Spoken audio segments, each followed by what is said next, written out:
Everyone, কেমন আছো সবাই? আশা করছি সকলেই যে যেখান থেকে আমার ব্লগটা দেখছো না কেন বেশ ভালো আছো, আর আমরাও বেশ ভালো আছি।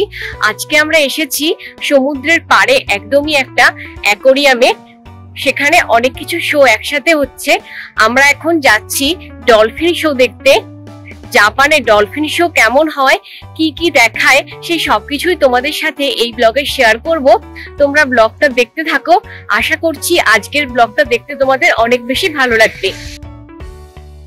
1 ঘন্টা 40 মিনিটের মতো ট্রাভেল করে আমরা পৌঁছে গেছি ওরাই অ্যাকোরিয়ামে। এটা বাইরের ভিউ দেখতে পাচ্ছ, কত সুন্দর লাগছে ভিউটা দেখতে। আজকে সকাল থেকেই প্রচুর বৃষ্টি হচ্ছে, সেই বৃষ্টি মাথায় নিয়েই গাড়ি করে আমরা চলে এসেছি। এই অ্যাকোরিয়ামটা খুব বড়।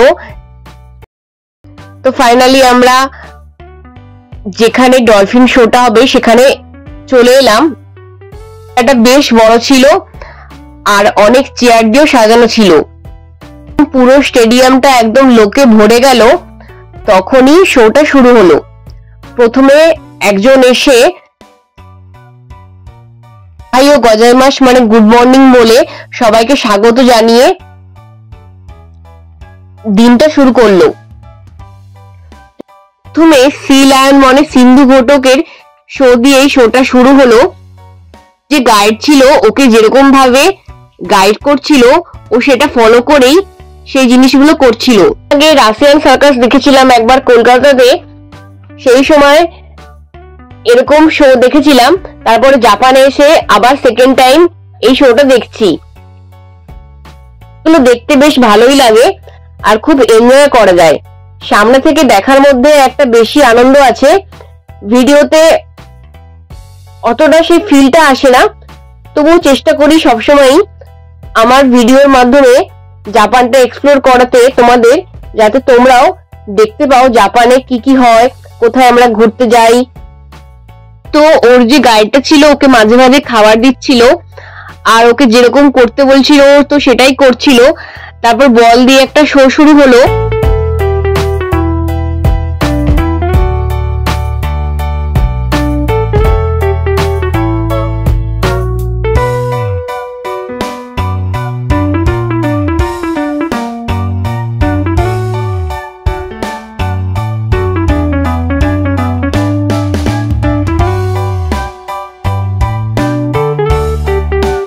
নেক্সট ওকে দিল ব্যাডমিন্টন। ব্যাডমিন্টনটাকে মুখের উপর নিয়ে কি সুন্দর ভাবে পোজ দিল দেখো।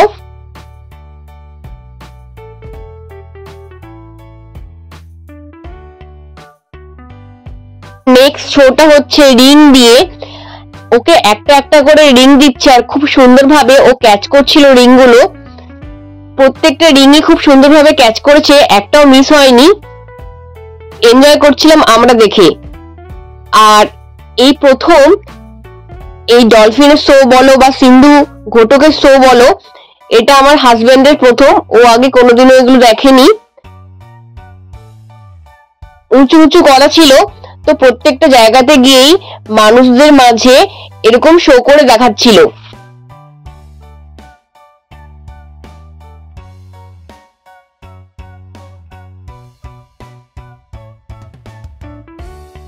এবারে একটা গান বাজছিল, সেই গানের তালে তালে সি লায়নটা সুন্দরভাবে ড্যান্স করছিল।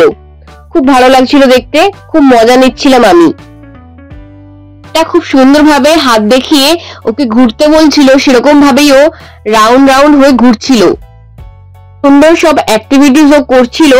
সত্যি মানে বোঝার উপায় নেই যে সি লায়ন ও এত সুন্দর মানুষের কথা শুনে এত সুন্দরভাবে অ্যাক্টিভিটিস গুলো করতে পারে।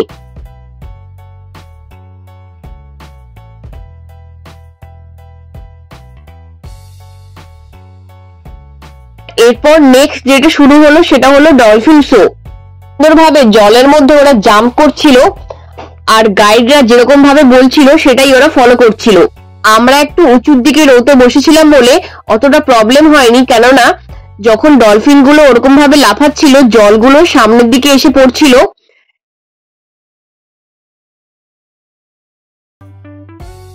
মুখটা পুরো হা করে গোটা জলের মধ্যে দিয়ে এক পাক দিল।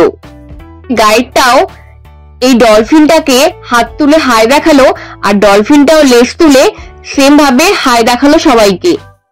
সুন্দর একটা বল নিয়ে এসেছিল কালারফুল, সেই বলটাকে লেজ দিয়ে ঝাপটা মেরে ওই বলটাকে যেখানে অডিয়েন্সরা বসেছিল সেখানে ছুঁড়ে মারলো। এখন তোমাদের দেখাই ডলফিন গুলো কি সুন্দর জলের মধ্যে লাফাচ্ছে, তারই কিছু ঝলক। এরপর একটা জিনিস দেখে যেটা আমার খুব ভালো লাগলো, গাইডটা 2 হাত তুলে মাথা নিচু করছে, সেম ভাবে ডলফিনটাও তাকে ফলো করে সেই জিনিসটা করছে। কি সুন্দর, এরা মানুষের কথা শোনে না, কি ভালো লাগে। আমার খুব ভালো লাগছে না দেখতে, আমার তো বেশ মজা হচ্ছিল। এরপর নেক্সট যেটা করছে সেটা হলো ওই রিং এর সাহায্যে শোটা জলের মধ্যে ছুড়ে দিল আর রিংটাকে কালেক্ট করে নিয়ে এসে ও আবার গাইডকে দিয়ে দিল। সবশেষে শোটা এন্ড হচ্ছিল, তখন জাপানিজ ভাষায় সায়োনারা মানে বাই বাই জানিয়ে ট্রেনাররা যখন সবাইকে বিদায় জানালো, সেই সময় ডলফিন গুলো লেজগুলোকে জলের উপর তুলে সবাইকে বাই বাই জানালো। সুন্দর শোটা এখানে শেষ হলো। ভালো লাগলো আজকের ব্লগটা অবশ্যই জানিও, ভালো লাগলে অবশ্যই লাইক করো, চ্যানেলে নতুন এসে থাকলে চ্যানেলটা সাবস্ক্রাইব করে নিও। আজকে তাহলে বিদায় নিচ্ছি, আবারও দেখা হচ্ছে নেক্সট ব্লগে খুব তাড়াতাড়ি। টাটা।